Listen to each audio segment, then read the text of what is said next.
आणि एकमेकांवर दबाव आणण्यासाठी अशा बातम्या पेरल्या जातात. या गटावरून म्हणजे तुमच्याशी आमचं काय अडत नाही. पण एक सांगतो, कोणत्याही परिस्थितीमध्ये ते काय ते कोणते शिंदे गट, त्या शिंदे गटाचा महापौर वगैरे होत नाही. काल आपण मोदींचं भाषण ऐकलं असेल, पहली बार मुंबई में बीजेपी का मेयर बनने जा रहा है. म्हणजे दिल्लीत ठरलेलं आहे की मुंबईत कोणाला बसवायचं, आणि त्याच्यामध्ये फक्त बीजेपी नाही, गौतम अडाणी सुद्धा ठरवणार ना कोणाला बसवायचं ते. पण एक सांगतो की कोणालाही सहजतेनं महापौर बसवणं सोपं नाही. ज्या प्रकारचे आकडे मुंबईकरांनी दिलेले आहेत, आणि भारतीय जनता पक्ष कितीही मोठा विजय उत्सव करत असला बरं का, तरी त्यांचा विजय झालेला नाही. नरेंद्र मोदी यांनी सुद्धा स्वतःच्या भाषणानंतर आत्मचिंतन केलं पाहिजे. मोदी असं म्हणतायत की ज्या मुंबईत काँग्रेसचा जन्म झाला तिथे काँग्रेसचा पराभव आम्ही केला महानगरपालिका निवडणूक. मोदी यांना राजकीय इतिहासाचं भान नाही. गेले किमान 25 वर्ष या मुंबईवर शिवसेनेचंच राज्य आहे, बाळासाहेब ठाकरेंचंच राज्य आहे. त्याच्यामुळे इथे काँग्रेस जरी महाराष्ट्रात असली तरी मुंबईमध्ये शिवसेना होती. तेव्हा त्यांचे जे काही भाषण घेणारे माणसं आहेत मोदींचं, त्यांचं इतिहासाचं भान फार कच्चं आहे. मुंबईत काँग्रेसचा जन्म झाला, मुंबईत काँग्रेसनं चले जावची घोषणा केली, इंग्रजांविरुद्ध लढा दिला तिकडे, तेव्हा मोदीविधी त्यांचा पक्ष कुठेच नव्हता. अशा संघर्षाच्या वेळेला भाजपा कुठेच नसतो. राऊत साहेब, महापौर पदाच्या या एकूण शर्यतीत शिवसेना उद्धव बाळासाहेब ठाकरे पक्ष आहे की विरोधी पक्षात बसण्याचं ठरवलं? नाही, बघा, अजून आम्ही काहीच ठरवलेलं नाही. आता आम्ही फक्त मजा बघतो. कोणी पंचतारांकित हॉटेलमध्ये आहेत. आता माझ्या माहितीप्रमाणे भारतीय जनता पक्षाच्या नगरसेवकांना सुद्धा कुठेतरी हलवत आहे. कोण कोणाला घाबरते? सरकार आहे. अहो, सरकार तुमचं आहे. मुख्यमंत्री दावोसला बसून मुंबईकडे लक्ष ठेवतायत नगरसेवकांकडे. म्हणजे मला गंमत वाटते. तिकडे त्यांचं, मी काल एक ट्विट केलं, आपण पाहिलं असेल की प्रधानमंत्र्यांसारखं स्वागत करण्यात आलं. लोक बिक झेंडे विंडे हलवतायत, असे चांगली गोष्ट आहे. एक मराठी माणूस म्हणून जर नरेंद्र मोदी देवेंद्र फडणवीस यांची देशाच्या पंतप्रधान पदाकडे पावलं पडत असतील, मुंबई जिंकल्यामुळे असं म्हणतात किंवा महाराष्ट्रात जिंकल्यामुळे, तर मराठी माणूस म्हणून आम्हाला अभिमानच आहे. त्यांनी करावं, त्यांनी जावं दिल्लीत, देशाचं प्रधानमंत्रीपदी दावा ठोकावा. महानगरपालिका जिंकल्या, नगरपालिका जिंकल्या, स्वित्झर्लंडला त्यांचं प्रचंड स्वागत झालं. लोक रस्त्यावरती आले, त्यांना झेंडे दाखवत होते. असं प्रधानमंत्र्यांचं स्वागत बेसिकली असं होतं. कोणत्या मुख्यमंत्र्यांचं वगैरे मी अजूनपर्यंत असं पाहिलं नाही, पण ही नवीन प्रथा सुरू झालेली आहे.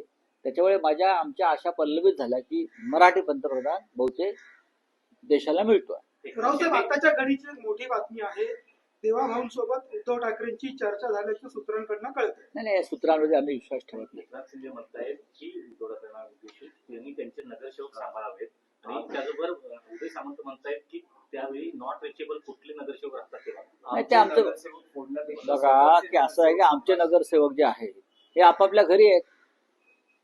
आमच्या नगरसेवकांची बैठक मातोश्रीवरच होते आणि ते आपापल्या गाड्याने येतात आणि निघून जात आहेत.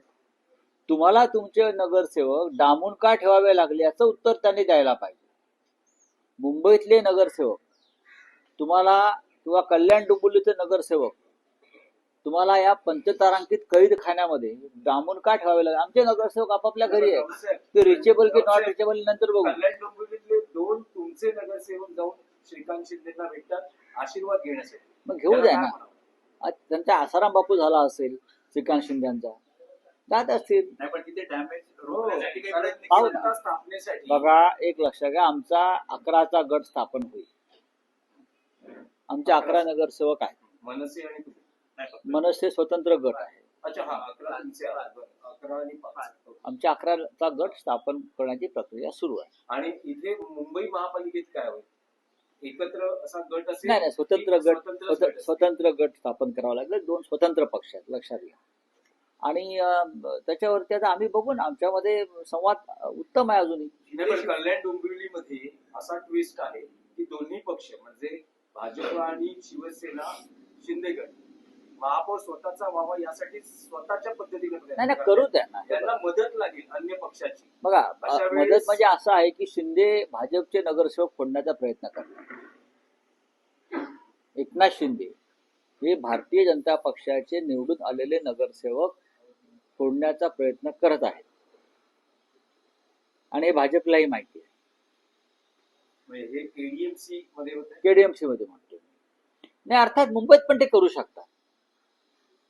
भाजपचे नगरसेवक फोडणं कुठं म्हणजे केंद्र आणि राज्यात जो सत्तेत आहे प्रमुख पक्ष नाही. मुख्यमंत्री आहेत बघा ज्यांचे, बघा हे असं आहे की मिस्टर एकनाथ शिंदे हे भारतीय जनता पक्षाचे लोहपुरुष आहेत ना. त्यांनी शिवसेना फोडली, त्याच्यामुळे त्यांना जे अमित शहा आहेत ते खांद्यावर घेऊन फिरतात दिल्लीत ब्लू आईड बॉय म्हणून. आता ते काही करू शकतात. तसं नसतं तर त्यांनी महापौर पदावर दावा सांगितला असता का 29च्या जोरावर का 27च्या जोरावर. कोणीतरी त्यांना चावी देत आहे ना दिल्लीतून. ते कोण? दिल्लीतून एकनाथ शिंदे यांना चावी देणारे कोण? की महापौर पदावर दावा सांगा म्हणून, जेणेकरून भारतीय जनता पक्षाचा म्हणजे देवेंद्र फडणवीस यांचा महापौर होऊ नये. राऊतसाहेब, नारायण राणेंनी आपल्यावर टीका केलेली म्हणतात की महापौर तुमचा महापौर काय आकाशातून पडेल, संख्याबळ पहा. तुमचं पण संख्याबळ पहा ना. तुमचंही संख्याबळ पहा म्हणावं. काय राण्याकडे संख्याबळ आहे का? असेल तर मग थांबलेत का? असेल तर मग शिंद्यांनी लपवून का ठेवलेत? आणि वारंवार का सांगावं लागलंय भाजपला की आमचे प्रयत्न सुरू आहेत म्हणून? काय आहे, त्यांचं वय झालं, ते आजारी आहेत, त्यांची काळजी घेतली पाहिजे त्यांच्या कुटुंबानं. त्याच्यामुळे चुकीचं विधान ते करणार नाहीत यापुढे. आमचं बघू ना, आमचं बघायला आम्ही समर्थ आहोत. राणेसाहेब, तुमचं जरा काय चाललंय ते बघा. तुमचं संख्याबळ सांगा काय. 10-20 जागा जास्त जिंकल्यामुळे संख्याबळ होत नाही. मी काल म्हणालो की बहुमत फार चंचल असतं. आज राऊतसाहेब एक आहे. मुंबईत बिहार भवन बनवलं जात आहे. बातम्या आहेत त्या, बघू आम्ही त्याच्या. राऊतसाहेब आज ताजलँड जेलला जायचा काही योग आहे का? थांबा ना जरा. कालची राहिलेली नाही नाही, कसं आहे की आम्ही जेवायला जातोय की ते कुठे जेवायला जातात बघू ना. आम्ही जेवायला जातोय की आतले लपवलेले पाहुणे कुठे बाहेर जेवायला जात आहेत. त्याचे तुम्हाला होतील कारण की आकडे दिसत आहेत. जर शिंदेच्या शिवसेनेचे काही नगरसेवक सोबत आले होय तर काय? पंच निश्चित अशा गोष्टी ज्या असतात या खुलेपणानं बोलल्या जात नाही. पण काँग्रेसकडे ही मोठ्या संख्याबळ आहे. 24 नगरसेवक आहेत. काँग्रेसचे फुटत नाहीत. पुढे बोला. काँग्रेसचे फुटत नाहीत. आमच्या शिवसेनेचे तर प्रश्नच येत नाही. आता फोडाफोडीचा खेळ भाजप आणि शिंदे गटातच होणार. या 2 गटातच फोडाफोडी होणार आहे झाली तर. त्याच्यामुळे आता महाराष्ट्राच्या राजकारणामध्ये एक वेगळी मजा येणार आहे. नाही, पण उद्धव बाळासाहेब ठाकरे पक्ष तटस्थ राहणं, अनुपस्थित राहणं महापौर पदाच्या निवडीच्या वेळेस असं काही स्ट्रॅटेजी नुसार होत आहे. स्ट्रॅटेजी असते ती त्या क्षणी ठरते. ती 15 दिवस आधी सांगितली जात नाही राजकारणामध्ये. ही शेवटच्या मिनिटात स्ट्रॅटेजी काय आहे हे तो दिसते. 15 दिवस आधी कोणी स्ट्रॅटेजी ठरवतं का? पण उद्धव ठाकरेंनी त्यांचं मत स्पष्ट केलंय की महापौर त्यांना बसवायचं. ना ते सत्तेत होतं ना विरोधी पक्षात होतं. तर असं काही आपला पक्ष करणार का की पाठिंब्याच्या भूमिकेत असणार आणि 2017ची परतफेड असं म्हटलं जाते. कारण 2017ला अवघ्या 2 जागांचाच फरक होता. 82 भाजप होते, 84 शिवसेना होती. त्यावेळेस देवेंद्र आता फडणवीस 4चा फरक आहे. आता 4चा फरक आहे ना. आणि तुमचा सहकारी पक्ष जो आहे हा पाण्यात देव घालून बसलेला आहे की भाजपचा महापौर होऊ देत नाही म्हणून. आता त्या दोघांमध्ये काय होत आहे त्याचा आधी निकाल लागू द्या, मग आम्ही आमचे देव बाहेर काढू. म्हणजे सगळे पर्याय खुले आहेत शिवसेनेला महापौर निवडीसाठी. का आमचा का नाही निवडला जाणार? आमचा का नाही निवडला जाणार? तुमचे पर्याय सगळे उपलब्ध आहेत. सगळे उपलब्ध आहेत. आमचा बघा, या मुंबईला परंपरा आहे बाळासाहेब ठाकरेंच्या शिवसेनेचा महापौर पाहण्याची. भाजपचा महापौर ज्या क्षणी होईल त्या दिवशी मुंबई शोकसागरात बुडेल. कळलं? मुंबई शोकसागरात बुडेल ज्या दिवशी भाजपचा किंवा गद्दारांचा महापौर होईल तेव्हा. त्यांना काय वाटतंय? काय वाटतंय त्यांना? मोरारजी देसाईंनी जेव्हा 106 लोक मारले तो काळा दिवस आणि भाजपचा महापौर होईल तो दिवस एकच. असं तुम्ही आता म्हणताय की महापौर तुमचा का नाही होणार, तर तुमच्यासमोर दोनच पर्याय दिसत आहेत. एक म्हणजे ते मी असं म्हटलं नाही का नाही होणार. मी कुठे असं म्हणा का दोन होणार? पर्यायांची जर आपण हे चर्चा पर्याय बघू ना. तुम्ही कशाला चिंता करता? तुम्ही आकड्यांचं अजिबात जे गणित आहे, अहो, बघू ना आकड्यांची किती दिवस तुम्ही गणित, तुमचे गणितात किती मार्क मिळाले होते 10वीला बघा जरा आधी. आणि मग हे गणित करा. तर मोदी गणित बघू ना आम्ही. हे गणितावर चालत नाही. बऱ्याच गोष्टी असतात राजकारणात. तो मोदी जी कह रहे हैं कि मुंबई में मेयर जो बनेगा बीजेपी का बनेगा, फिर आपका गणित की बता रहा हूँ। अब मोदी जी बोलते हैं कि मेयर बीजेपी का बनेगा, लेकिन कैसे बनेगा ये बोला नहीं मोदी जी. उनके पास बहुमत नहीं है बीजेपी के पास.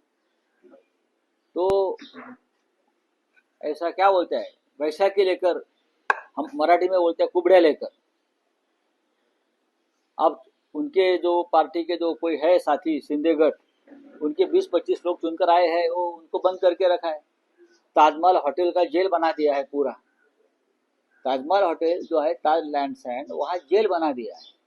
वहाँ और जो गेस्ट रहते हैं उनकी कंप्लेंट आ रही है कि हमको भी कैद खाने में रखा है. तो एक मोदी जी की सरकार यहाँ है, चल रही है. देवेंद्र फडणवीस जैसा एक मजबूत मुख्यमंत्री यहाँ है, होम मिनिस्टर यहाँ है, फिर भी अपने कॉरपोरेटर्स को कैद खाने में रखना पड़ रहा है. ये किसका डर है मोदी? डर तो है ना.